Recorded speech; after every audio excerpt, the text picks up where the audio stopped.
What else would you like to share with our audience related to identifying and dealing with geopolitical risk and turning it into a competitive advantage? Yeah, I would share that business owners have a unique knack for actually understanding this stuff when it's laid out for them, because there's a key component to geopolitical risk that, AI bots and a lot of your academic analyses don't quite understand a lot of the time, is that geopolitical decisions are driven by human beings.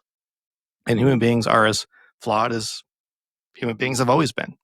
So, as someone who runs a company or who's responsible for a large account or who has that responsibility, you can actually get more into the mind of key decision makers in the White House, in the Kremlin, in the Straits of Hormuz, and wherever you're worried about than a lot of other folks. So, you can trust your instincts here once you get informed on them. Um, as far as places to get informed, I do happen to run a company where we help people with this full time, a gray zone advisory. So I'd love to be your resource if you're out there listening to this. Welcome to the Value Factory Podcast, brought to you by One Accord.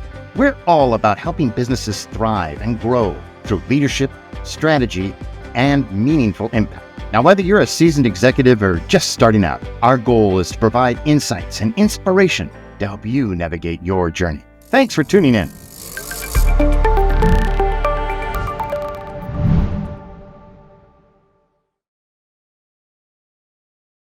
Hello, everyone, and welcome to the Value Factory Podcast, presented by One Accord. I'm your host, Andrew Ballard, and we have a top-notch episode today, one that will be interesting to all of our leaders watching or listening. So today we're going to talk about geopolitics as a competitive advantage and how our CEOs engaged in our episode today can anticipate and exploit global risk.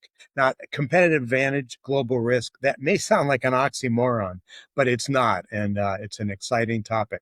So I have a question for our audience. What if the biggest threat to your business isn't a competitor, but a geopolitical event you didn't see coming?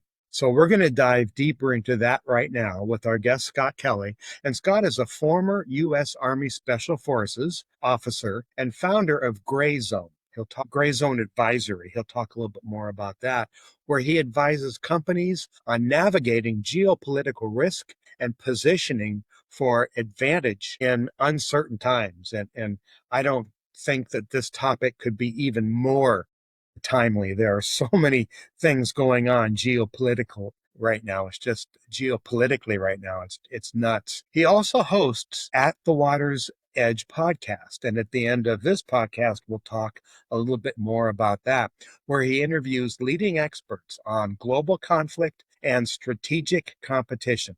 So welcome, Scott. And first off, I want to thank you for your service to our country. Well, thank you very much. And it is a pleasure to be here. Great to have you. So let's just jump right in.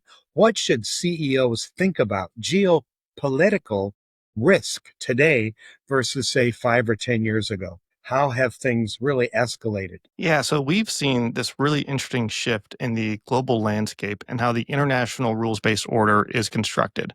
And if you go back a little bit in history, there's sort of this starting point at the end of World War II where you have this rules based international order with the United States at the front established.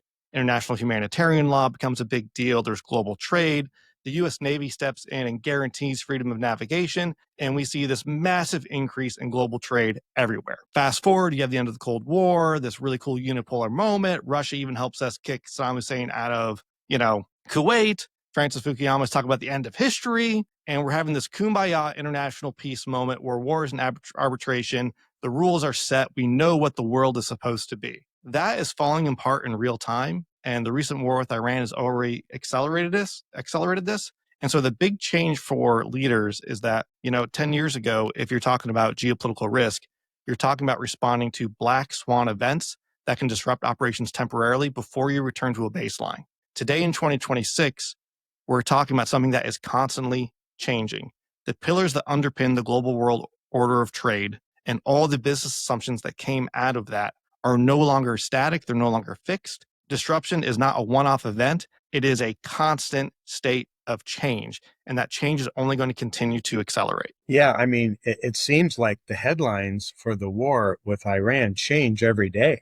And now we're talking about, well, the end is in sight. I mean, this morning's headlines. And so it's hard to keep up because things keep, it's like a pendulum and we're not really sure where we're at.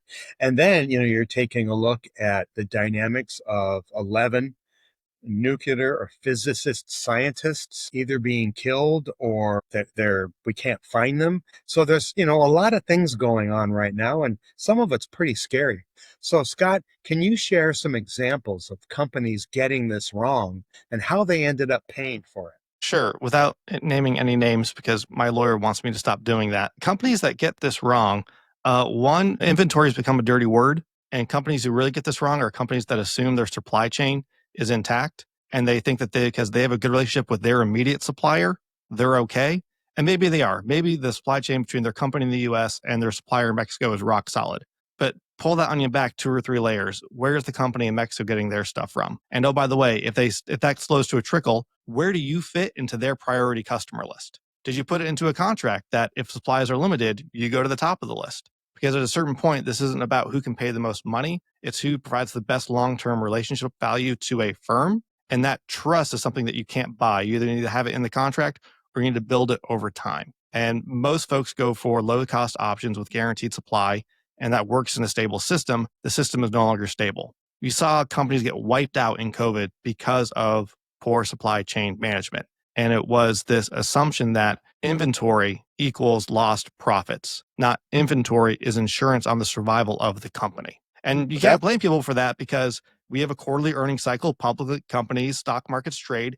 Even if you're not public, you have investors. If you go to an MBA program, I'm guilty as charged of this too. They don't teach you about, risk mitigation, how to make sure your company's still here 10 years from now. It's how do you 10X this thing in the next 6 months? Right. So the entire business culture is not programmed to understand how to mitigate risk in a way that is associated with long-term profits. Scott, that sounds like a big blind spot to me. And the way you put it kind of sends chills down my spine. Yeah. And COVID, again, was hopefully a one-off event. But COVID-like events are going to become routine. They might not be global, but they're certainly going to be regional, and they're certainly going to impact your business. And the Straits of Hormuz right now is a textbook example of how this can play out in all sorts of locations all over the world. Yeah. I remember all sorts of supply chain disruptions during COVID. We've got clients, One Accord has clients in construction and manufacturing. Literally trying to find lumber in 2021 was difficult. It impacted lumber, and not just the lumber that came down from Canada, but it impacted steel, and it really hit several sectors upside the head. No, it was definitely a shock to everyone. And, you can't predict a COVID-19 like event, but you can predict the business impacts it'll likely have and know that something will get triggered at some point to create those impacts. Really good point. So how or where, I should say, are you seeing hidden opportunities that most executives are missing right now? Well, when we talk about geopolitical risk, it's got that word risk in it, but risk is volatility and volatility is an opportunity. So as much downside as there is in geopolitical events, there is tremendous upside, especially for small and mid-sized businesses who compete less on scale and less on cost many times, but on characteristics that fit unique markets. This is where small and medium-sized players can have outsized impact. And anytime geopolitical events are shaping markets, there are as many opportunities as there are risks if you position yourself correctly. So, example of a hidden opportunity for a small company. Working with a firm once, they were an original equipment manufacturer for network components. COVID hits. They're actually manufacturing in the United States. Family-owned shop. They didn't have to justify why they're still doing that. They're manufacturing at home. All of a sudden, they're getting orders up the wazoo. Okay, that's going to be great for them for the COVID years. How does this impact their long-term strategy? So here's how you take a nice little cash flow injection and turn it into your new long-term business strategy. You look at all the companies that are calling you right now. You pick the one that you wish you could always get a phone call with, but you could never get them on the phone. Now their CEO is calling. Hey, you manufacture, you have your own engineering team. Make the product, but make it better. Get them to baseline their second and third order network components on what you manufacture. So when COVID-19 does finally come to an end and the global supply chains do reopen, you have an even longer runway of advantage because now everyone else that they were manufacturing from or purchasing from has to redesign their components to meet your new baseline. Who controls the license for that? You do if you're doing it. So, okay, that is where a small business can have an outsized market impact. And it's not just about being positioned to survive the initial impact. It's about having the forethought to use it as an advantage for market position. That's the And next level. and I think you just explained the oxymoron that identified between establishing a competitive advantage on one side, but based on geopolitical risk on the other. You just brought those two together for me. I appreciate that. So you talked about some, but a relationship based on certain characteristics. Do you mind going a little deeper on that, talking a little bit more about some of those SMB characteristics to really elongate that relationship beyond the crisis? Yeah, so with SMB businesses particularly, you get access to senior leadership with all of your suppliers typically. The CEO of a Fortune 500 company and the CEO of a mom and pop shop are both the CEO. So there's automatically, you get reach just by running your own shop that a lot of other folks struggle to get when they're trying to grow accounts inside a large umbrella. With those relationships, you get knowledge into what actually motivates your both suppliers and customers on both ends. And when you have that, every time there's geopolitical risk or geopolitical event, everyone gets emotional, everyone gets uptight, there's anxiety. If you understand what motivates people based off the relationships that you've built as a small and medium business, you can speak the language of values to people who are facing crisis, and that builds trust. Trust leads to insights. Insights lead to market opportunities. Your advantage is never going to be scale. It's rarely going to be cost. Your advantage is to moving to customer need first. And your relationships give you the insights you need to do that. Geopolitical events create the anxiety that help you uncover hidden needs for your customers and hidden constraints for your suppliers. Well, one of the things I love what I'm hearing from you and frankly learning from you is taking a crisis or a vertical event. We'll just use COVID as an example, and how you can extend your competitive advantage beyond the event itself. It took a while to get out of this COVID cycle, but by 2022, things were really starting, at least from my perspective, started to normalize a little bit to the point where we were saying, okay, we can see the light at the end of the tunnel. But what I'm hearing from you, Scott, and what I'm assuming through your company, Gray Zone Advisory, go there, is Appreciate it. that you are looking at opportunities beyond the risk to extend that infusion of cash flow. And you're talking about it based on extending relationships and these characteristics that build trust. And so I see all the connective tissue, and that's great. And so the next question I have for you, I actually want to ask twice. And if there is no difference, then you'll answer it once. But the question essentially is, how can a company actually build geopolitical awareness without a full intelligence team?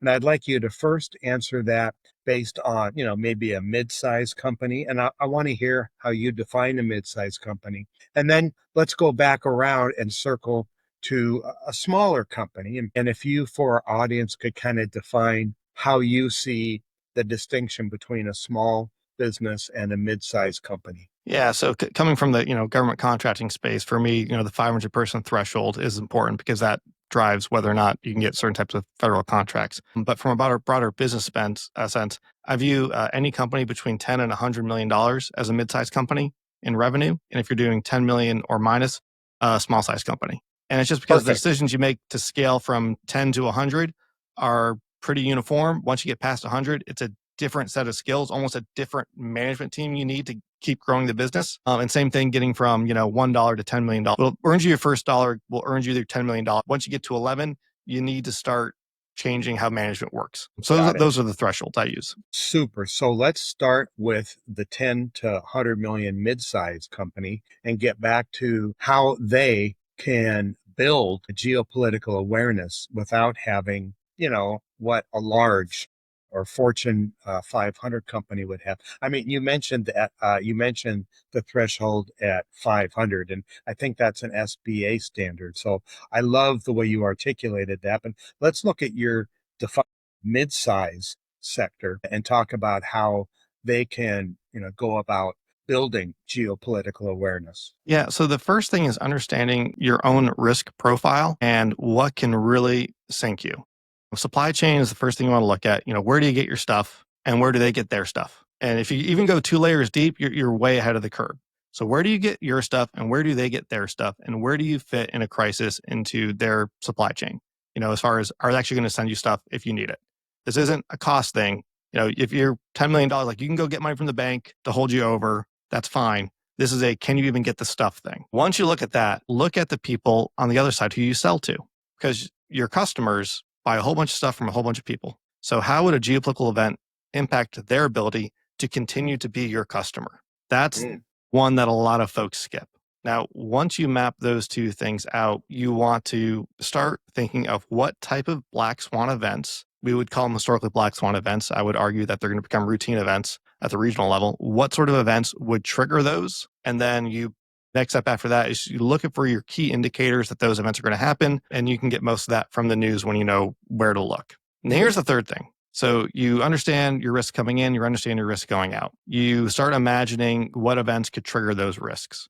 You map out what the indicators for those events are. Now you have to make your plan. And the key here is that you need to be able to execute your plan faster than your competitors can. This is all about relative advantage. There's no absolute gains, absolute losses. This is relative advantage faster than your competitors. That's the fun and frustrating thing about business. There's no right answer. You just have to be better than the next guy.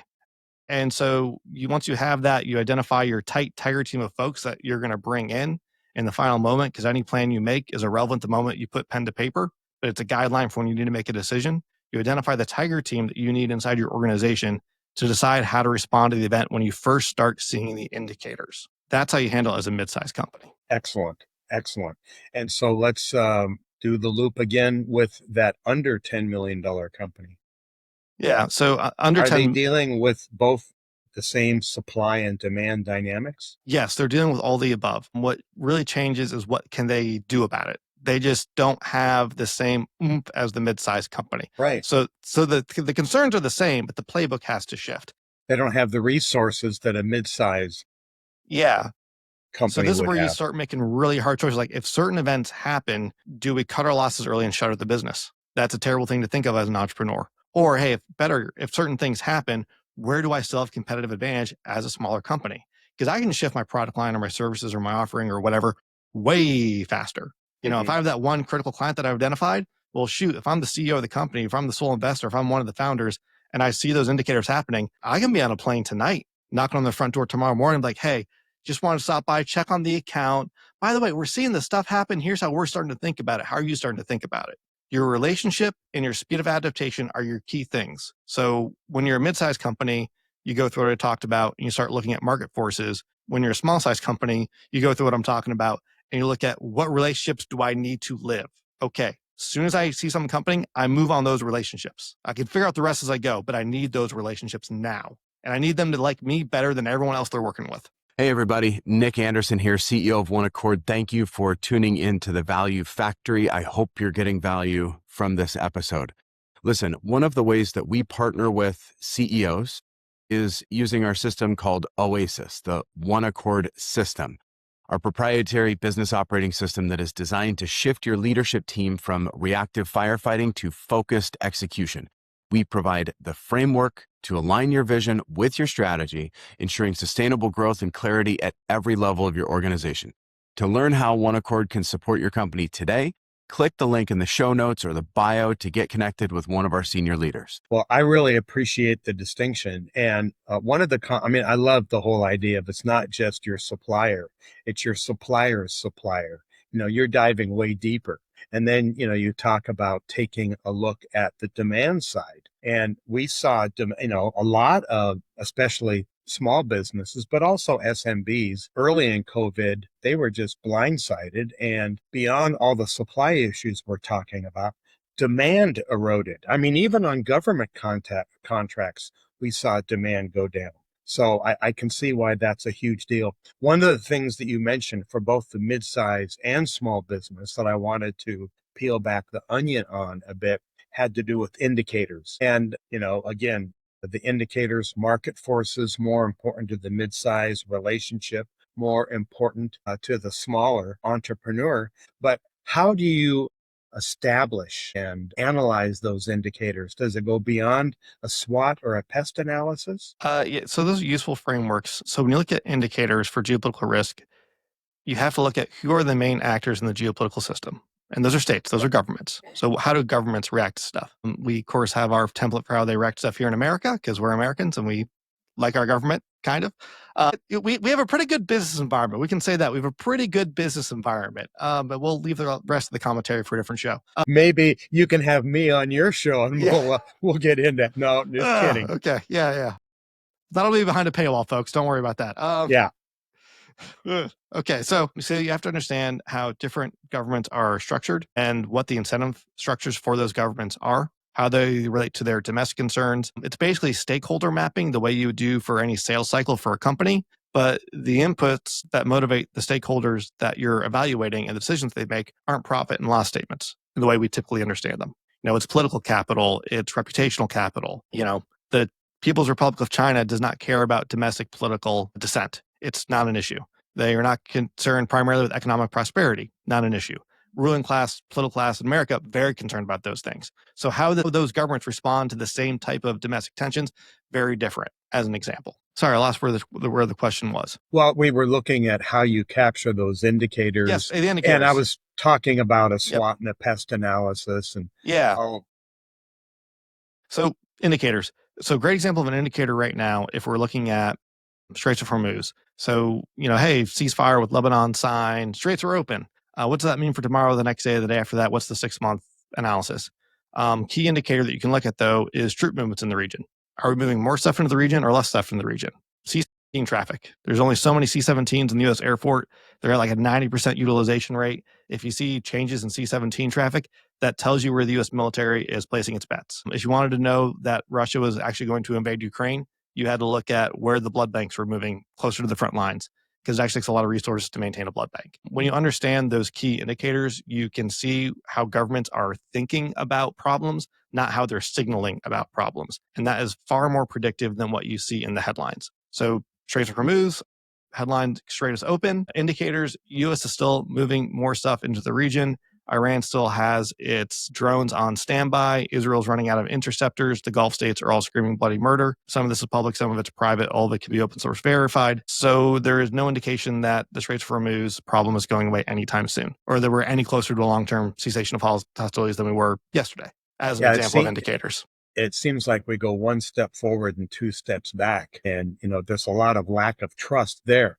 Mm-hmm. But you're talking about things that, frankly, I hadn't considered before. C-17s, blood, where's the blood being moved? It's clear that your military background just really gives you an advantage looking at these geopolitical risks. And the indicators you're talking about, frankly, I never considered. By the way, I'm using acronyms, and I know a lot of folks hate that. So I know, 95% of our audience have done a SWOT: strengths, weaknesses, internal conditions, opportunities, threats, external conditions. I talked about pest or pestle, political, economic, social, cultural changes, technology, environmental, and legal.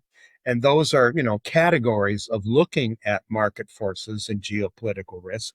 I just wanted to share that I knew knew what I was talking about, Scott, but we have a lot of entrepreneurs that maybe hadn't done a pest or a pestle analysis. And so I just want to be a good steward to my audience. Anyway, yeah, this is quite an education. So what is one geopolitical trend you believe leaders should be paying attention to right now? And you can give me more than one, but maybe give them to me in priority order of importance, starting with the highest priority.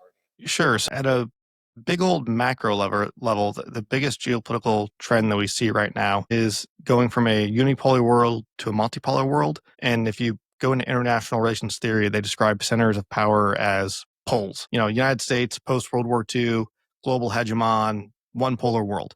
Yeah, you got Russia out there, but we beat them end of the Cold War, so one polar world. Now it's a multipolar world with China and Russia holding up the other two pillars, which means they can project power and affect markets in ways that the U.S. cannot directly control. And you've seen this play out in real time where we sanctioned the living crap out of Russia after they invade Ukraine, and the price of Russian oil goes up, their GDP has gone up, they've been able to access global banking and move their products through markets in spite of US sanctions. That means that when you're doing business overseas, other countries are going to start looking at that and see more opportunities to exercise their own agency in international deals, which is basically every deal in the world right now.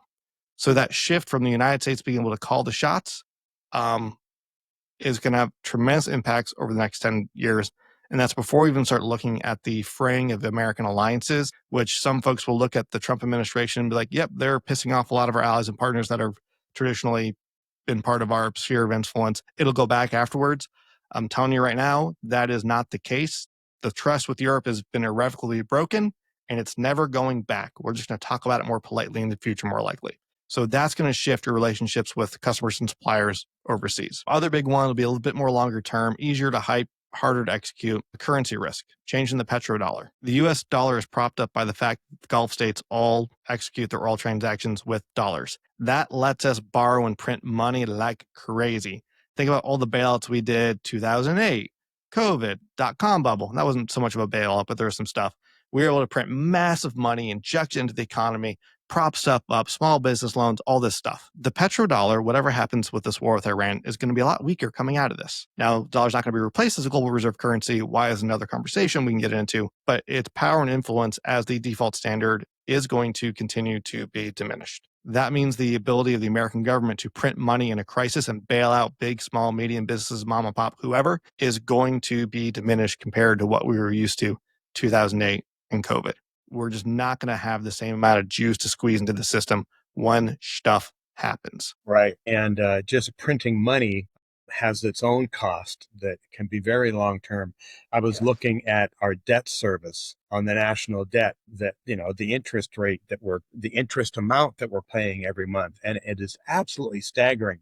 Hey, Scott, you said something that really piqued my interest about our relationship with our European allies and the damage that's occurred there. Where does NATO factor into all that? Because, you were talking about Trump, and I think he probably has his eyes set on the lack of willingness to support. I mean, even to the point where we have some countries where we have military installations and air bases that we're currently not even allowed to use their airspace. Yep. So with the NATO thing, let's talk about that political. Sure. Yeah. NATO. Article 5, collective defense. If any one nation in NATO gets attacked, all nations in NATO respond as if they were attacked. Only one nation state's ever actually used Article 5. It's the United States of America. So as much as we talk about how much NATO gets from us, we also have called upon them, and they have arrived. With the current war in Iran, it's interesting. NATO's point of view is, well, no NATO country was attacked, so why do we have to show up and fight this war? If you're them, that's actually a very reasonable. You have to have some strategic empathy here. That's a reasonable thing for a country in NATO to think, like, NATO wasn't attacked. America started this war. The reasons don't seem clear or good. International law says you can't do this, so why would we come and participate? And then you have the reaction from the Trump administration. Trump's obviously not happy with NATO, threatening to basically blow up the entire alliance. The key part there is that's not a Trump issue. That's America elected a president that's willing to threaten the most long-lasting, successful military alliance in history. And there's all sorts of things you can say about NATO that are fair critiques. But if you're Europe now, you will never trust the United States to be your security guarantor ever again. And so the deference you pay to the United States in economic matters in exchange for that security guarantee gonna change. And everyone's gonna feel that. Well, I would have never asked that drill down question to anybody other than you, because I'm getting through this interview just your background and your breadth and depth of information, intelligence, and not only understanding these geopolitical and market forces, but how to respond to them. And so I'm like a kid in a candy store, and I should be taking notes. So this is a lot of fun. Good news, it's recorded. You can listen later. Read the there you go. Riverside does a great transcript. They sure do. They do. And they caption everything, and it's a great platform. Hey, everybody, Nick Anderson again. I hope that you are getting value from this episode of The Value Factory. Thanks for listening in. Now, listen, to build a high-performing organization, you must have a talent strategy, a strategy that attracts and retains the right leaders for your culture. Now, at One Accord, we help you reduce turnover, and align your team's capabilities with your long-term growth goals to ensure that your vision is carried forward effectively. To learn how One Accord can support your company today, click the link in the show notes or our bio and get connected to one of our senior leaders. Now back to the show. So we've talked about how doing it wrong can be costly. Let's flip the coin. What does a company look like that's doing it right? Share that juxtaposition. Yeah. So when a company looks like when they're doing this right, one, there's a lot of homework you can do yourself once you understand what tools you need to look for. And this isn't hey, go hire every geopolitical consulting firm on the planet, go give McKinsey $20 million for a report that no one will ever read or use. McKinsey, please don't sue me. But they have 30,000 employees. I'm guessing they have a legal staff. Yep. Sorry, Oh, just they do. They do. Anyway, so doing this right as a small business, the first thing is just being aware that, these are not one-off events that you hope you don't have to deal with until you're big enough to write a big enough check to survive it. Mm-hmm. This is going to be the norm. These things are going to happen. So step one is becoming aware of your own vulnerabilities and your own risks. Step two is getting alignment on what your options are and what's going to trigger you to pursue those options if you need to. And those options should do two things. One, mitigate risk. Two, maximize upside when it happens, because it's going to happen. Get ready to make money. That's a much better mindset to go into it than get ready to hopefully not lose everything. And then be prepared to take action. For a lot of folks, there's a lot of great resources out there that you can find, different institutions that put out wonderful information on geopolitical stuff. But a good thing to do for yourself is have someone come and do an audit of your risk profile for different geopolitical events. Have them run your company against a couple case studies and just walk through like, okay, this is where you were post-COVID or pre-COVID. Here's how it impacted. Here's things we could have done better. Here's opportunities that we missed. Okay, it's not COVID.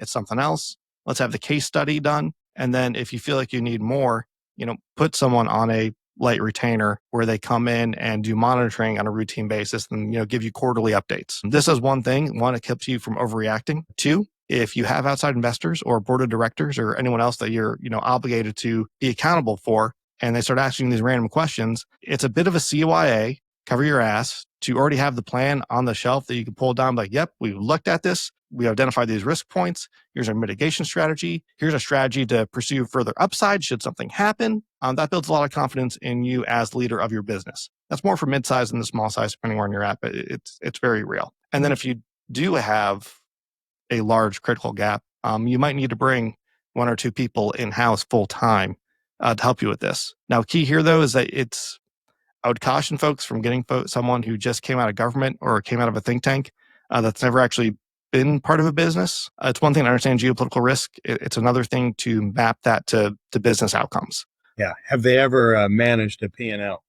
Yeah. Or are they at least humble enough to show up and be like, a lot of times you hire an outside expert, especially geopolitical risk consulting. And I hate to say this because I run a geopolitical risk consulting firm, but you can get the person like, yeah, I was on the National Security Council for a while. Oh yeah, I was a flag officer. I was this, I was that. And they want to show up and, rest on their laurels. And yes, they are experts, but expertise means nothing if it's not valuable to you. You don't need the smartest lawyer when you're going to court. You need the lawyer that's going to fight for your case, who's smart enough. Different hiring strategies. Yeah, that's fascinating. You talked about there being resources out there for global political risk and things like that to, get some information. Is there, and so I got the idea of an audit, and I'm assuming the audit's going to not only, hey, this is your risk profile, but it would include recommendations on how to mitigate that. Mm-hmm. Yes, depending on the level of involvement of the management team, yes. So for our smaller businesses, is there a playbook, or can you share some of the resources they might be able to access to help them understand a bit better what their risk profile looks like? Well, one thing you do is a playbook playbook I always follow is 1, become aware, 2, get aligned, 3, get prepared to take action. As far as resources to help you do that, pestle analysis, what you already mentioned, is actually a great template to go through. And you can actually get pretty far if you go into ChatGPT and say, hey, here's some stuff about my company. Give me a pestle analysis. Here's my company. Here's some stuff I don't mind uploading. Here's my key suppliers. Here's my key customer. Give me a pestle analysis on these relationships. That itself can be very educational. Yeah, no, that's great. That's absolutely great.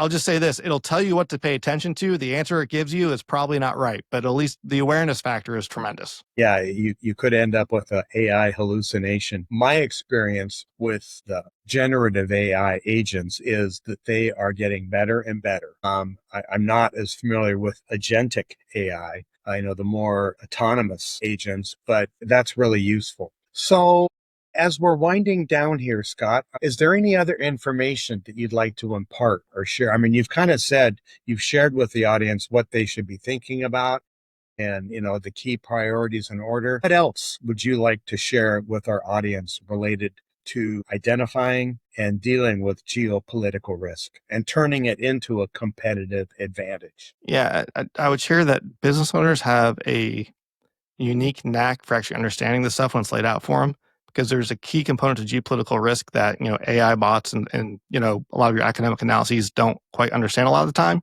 is that geopolitical decisions are driven by human beings. And human beings are as flawed as human beings have always been. So, as someone who runs a company or who's responsible for a large account or who has that responsibility, you can actually get more into the mind of key decision makers in the White House, in the Kremlin, in the Straits of Hormuz, and wherever you're worried about than a lot of other folks. So, you can trust your instincts here once you get informed on them. Um, as far as places to get informed, I do happen to run a company where we help people with this full time, a Gray Zone Advisory. So I'd love to be your resource if you're out there listening to this. But other than that, sorry, please. No, I was saying, speaking of which, how can our audience get in touch with you? I mean, do Sure. you have a LinkedIn profile or an email you want to share? Yes. So you can go to grayzoneadvisory.com. You can also reach out directly to me at scott@grayzoneadvisory.com. That's scott@grayzoneadvisory.com. My personal email for work. Send me a note. I'm happy to point you in the right direction. And if I'm not the right resource for you, I do work with a network of other consultants in this area, and I'm happy to be a referral for you. Great. Not that it matters, but what part of the country are you in? I live in upstate New York outside of Syracuse. It's Okay, one of great. the most beautiful places in the world, 4 months out of the year. And it probably not during the winter, I'm going to guess. No. Frozen hellscape is not an inaccurate description. What a riot. And of course, where you're located doesn't mean anything. One Accord is headquartered in the greater Seattle area, but we have operatives and, we're dealing all over the country. So that is awesome. And so our audience can reach out to you directly now if they want to. And I do want to just point out that Gray is spelled, and correct me if I'm wrong, Scott, with an A and not an E. Yes, it is the American, not the English spelling. Great. This is America. So Gray Zone with an A. Correct. Great. Thank you. That's a good point. Yeah, well, a couple of weeks ago, I interviewed people in the UK and in France. And so, I'm so used to seeing S's instead of Z's. Anyway, so this has been a real treat. I also want to remind folks, this has been an incredibly important topic. I know some of it's over the head of some folks and include me included, and that's why you'd probably want to touch base with Scott. But this is a critical topic, especially in today's geopolitical environment. So I mentioned your podcast. So how can our audience find your At the Water's Edge podcast? Yes. So the podcast is called At the Water's Edge. It's named after an old saying in politics that politics stops at the water's edge, something we've lost a bit of in this country, but hoping to bring it back. You can find it on Spotify, Apple, recently launched a YouTube channel as well. But wherever you listen to podcasts, it's called At the Water's Edge. Well, I can tell, Scott, this is not your first rodeo. And I so appreciate your time and talent. This has been an awesome interview. And again, everyone, we've just been speaking with Scott Kelly. Again, we appreciate your military service. And Scott, again, is with Gray Zone Advisory. And his email address is scott@grayzoneadvisory.com.